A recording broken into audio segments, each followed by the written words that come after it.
So hello and welcome दोस्तों, बात करेंगे आज स्टॉक्स के बारे में। तो कुछ ऐसे स्टॉक्स हम आज आपके लिए लेके आए हैं जो कि निफ्टी 50 का हिस्सा हैं, यानी वो लार्ज कैप कंपनीज़ हैं और वो बहुत ही स्टेबलाइज कंपनीज़ हैं जो कि मार्केट में निफ्टी 50 में अच्छा खासा वेटेज रखती हैं। तो ऐसे कुछ स्टॉक्स लेके आए हैं। तो अगर आप लॉन्ग टर्म निवेशक हैं और साथ ही आप स्टॉक्स में भी निवेश करना पसंद करते हैं तो इस वीडियो को आप आगे के लिए कंटिन्यू कर सकते हैं। तो अगर आप लॉन्ग टर्म निवेशक हैं तो ही इस वीडियो को देखिएगा, अदरवाइज़ आप इस वीडियो को स्किप भी कर सकते हैं। तो चलिए बिना टाइम वेस्ट किए हुए वीडियो को शुरू करते हैं। तो सबसे पहला जो हम आपके लिए स्टॉक लेके आए हैं दोस्तों, वो लेके आए हैं हम आपके लिए HDFC बैंक, जो कि बैंकिंग सेक्टर का एक जाइंट स्टॉक है दोस्तों, जो कि आप देख सकते हैं अक्टूबर के स्टार्टिंग में, यानी आज अक्टूबर 3 है, 3 अक्टूबर 2023। तो आज की क्लोजिंग के बाद हमें 1508 रुपये पे इसकी क्लोजिंग देखने को मिल रही है। स्टॉक अपने 52 की हाई से ठीक ठाक करेक्ट भी हो चुका है और एक रेंज में ट्रेड होता हुआ देखने को मिला है कुछ टाइम से। बाकी स्टॉक अच्छा है। निफ्टी 50 में सबसे ज़्यादा वेटेज इसी कंपनी का है दोस्तों। अगर आपको हम दिखाना चाहें तो देखिए दोस्तों, HDFC बैंक आप यहाँ देख पा रहे होंगे, निफ्टी 50 का ये शेयर होल्डिंग पैटर्न है। HDFC बैंक का सबसे ज़्यादा वेटेज है निफ्टी 50 में, 13.74% का वेटेज, एक बड़ा वेटेज है। तो HDFC बैंक एक ऐसा स्टॉक है दोस्तों जो कि रिलायंस के बाद दूसरा सबसे बड़ा मार्केट कैप वाला स्टॉक है इंडियन स्टॉक मार्केट का।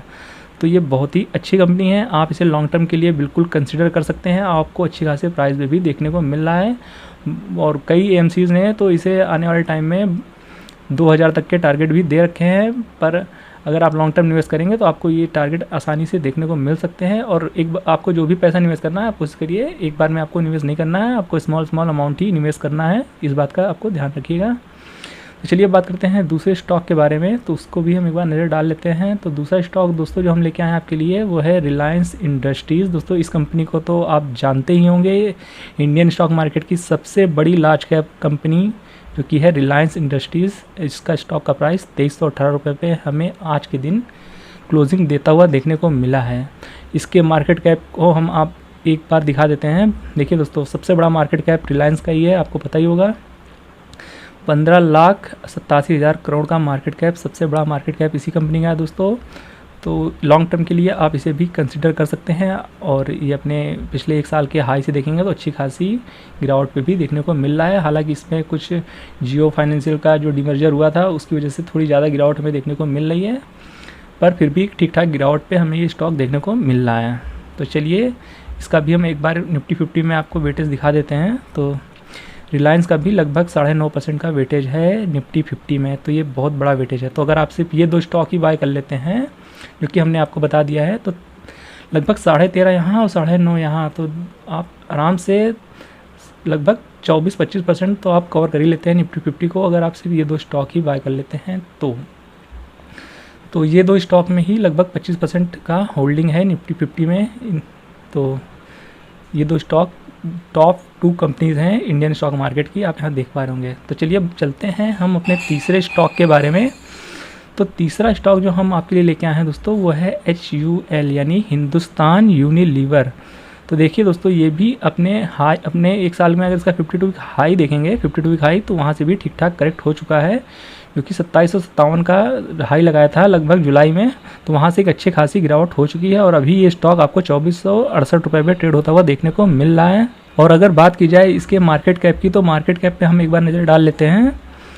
तो इसका मार्केट कैप भी लगभग 5.25 करोड़ का है, 5.25 लाख करोड़ का है। तो ये भी एक बहुत बड़ी कंपनी है दोस्तों, आप इसे अंडरस्टिमेट नहीं कर सकते हैं और लॉन्ग टर्म के लिए इसे भी आप कंसिडर कर सकते हैं। और HUL के प्रोडक्ट्स तो आपको पता ही होंगे दोस्तों, हर घर में आपको देखने को मिल जाते हैं। चलिए हम आपको एक बार दिखा भी देते हैं।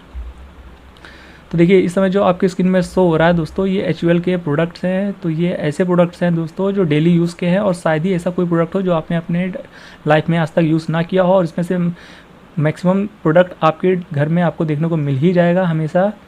तो ये ऐसी कंपनी है दोस्तों जो आप इन प्रोडक्ट को अवॉइड बिल्कुल भी नहीं कर सकते हैं। आप हमेशा से लगभग इन प्रोडक्ट्स को यूज़ करते हुए आए होंगे ज़्यादातर केस में। तो ये दोस्तों ऐसी कंपनी है जिनके प्रोडक्ट आपको लगभग हर घर में देखने को मिल जाते हैं।